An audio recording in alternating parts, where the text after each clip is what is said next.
right, y'all. So for the current events, with us being back, I know I used to talk about like top celebrity events and gossip and drama and all that kind of stuff, but I want to keep our facts today or our events today more centrally located in our neighborhood. So I want to start off with my girl, also a very familiar guest of the show, Ashbash, the rapper. She is having a voice box tour featuring a lot of different great artists. I know the Fanatics will be there for one, Geechee Gotti, along with my girl, Porvita Shorty, and many more to come. It is October 26th. It will be in the IE. Look at Ash. Don't she look so cute, y'all? Look at her. Look at sis. Okay. Shout out to Ash. Okay. October 26th. It's in the IE. The tickets are $25. Now, the price could be subject to change. I don't know. You may want to check. However, if you're interested in going, which you should be interested in going, the tickets are in the link in her bio. So you just have to follow her at Ashbash the Rapper _. I know she has some issues with her current page, and I know she's on this backup page for right now. However, type in Ashbash the Rapper and you definitely will find her. Make sure you attend the Voice Box tour. Okay? All right, so I want to move on to a story that I saw on Fox 11 about David Gross. Now, a lot of people are familiar with him when working with Nipsey, and many may know he is a black real estate developer. However, he and his team was on a quest to purchase the Crenshaw Mall Plaza. Now, the Crenshaw Mall Plaza, everybody from LA has stumped grounds through the Crenshaw Mall. LP, name a store. I know you have been in the Crenshaw Plaza before. Name a store right now. Go. I mean, first off, the Marathon store, around that area, I didn't put you on the spot. it's a lot of, and it's a donut shop across the street. No, yeah, Krispy Kreme. Krispy Kreme. Kreme. Nah, that's not the name of the. No, not the Nipsey Hussle Square. I'm talking about the Crenshaw Mall. Oh, the Crenshaw Mall. The Crenshaw Mall, the Baldwin Hills Plaza. I got so confused. Mm-hmm. I was just over there too. Yeah, the Krispy Kreme. You got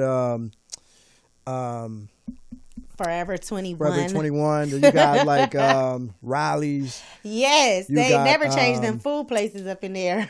You got the they did change from what was it? I'm trying to remember.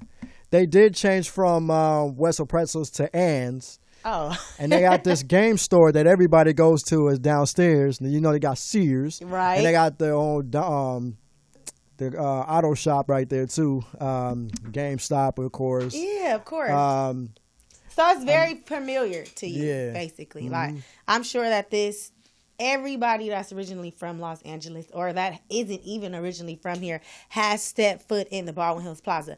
It sits on 42 acres of land, and David Gross was attempting to purchase this location.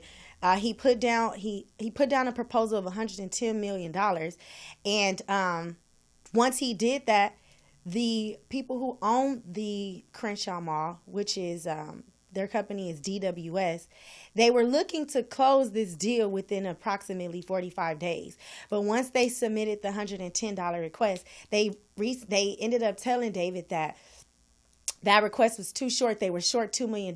So they ended up resubmitting the same request for $120 million and heard nothing back from them. Probably the process took about a few months to actually close the deal, and they ended up going with another option. The whole thing that's so messed up about this situation is because gentrification is real. You feel what I'm saying? And It's just unfortunate that when you have somebody in the position to try to reclaim our land or just keep a piece of hope within our community, you find things like this being outbid and low-key racism within this real estate industry. So I wanted to just highlight that. I don't know what our resolution could be to come to this, but we do need to pay attention that gentrification is real and we are starting to lose our property and our land. So not just that, it's just a lot of like jobs as well, and a lot of businesses that we're losing as well. Like we have to hold our ground, and even on this street on Crenshaw, like there a lot of businesses are shutting down because people are starting to People are getting bought out. You know? They're getting bought out. They're raising the rent on these local landowners. Yeah. But they know what they're doing. This train is coming.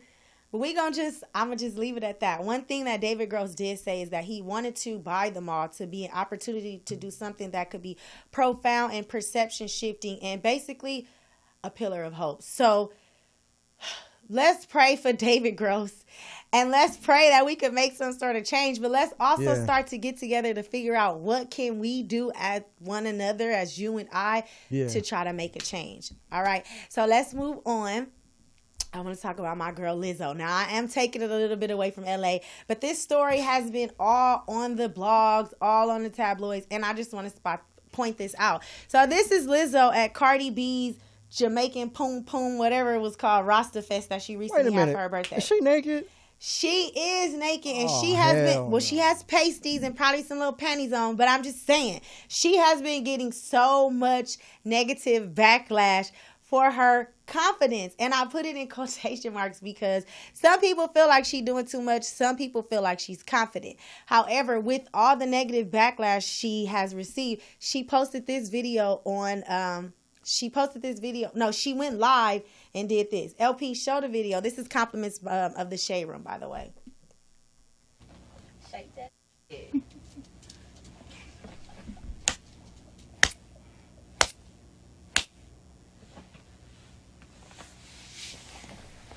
Kiss my fat black bitch.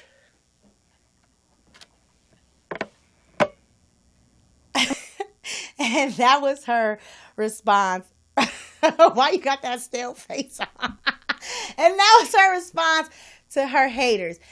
Now, I'm not no expert, but the way she was smacking that thing sounded like she ain't had no panties on, and she really meant exactly what she was saying. So my question to y'all, is that confidence, or do you think Lizzo is doing too much? LP, what you think? Is that confidence doing too much? I can't speak on the older generation because you know how they're going to speak. I can only speak on my generation. Well, I get it. You know what I mean? Because it's confidence, you know what I mean? So basically, you know, she was just like, she's really confident in her skin and her body, and she don't give a fuck if anybody disagrees or not. And I'm totally fine with that. But the thing is, like, you don't have to do all that. We already know this. Like, we already know what you're capable of and what you've been doing. And as far as like in the music industry, I get that. Mm-hmm. But you don't have to remind people all the time to do all this type of stuff. That's unnecessary. It's unnecessary. So you don't have to do all that. Okay. We know that. We all know that. Right. But I guess the haters didn't. Right.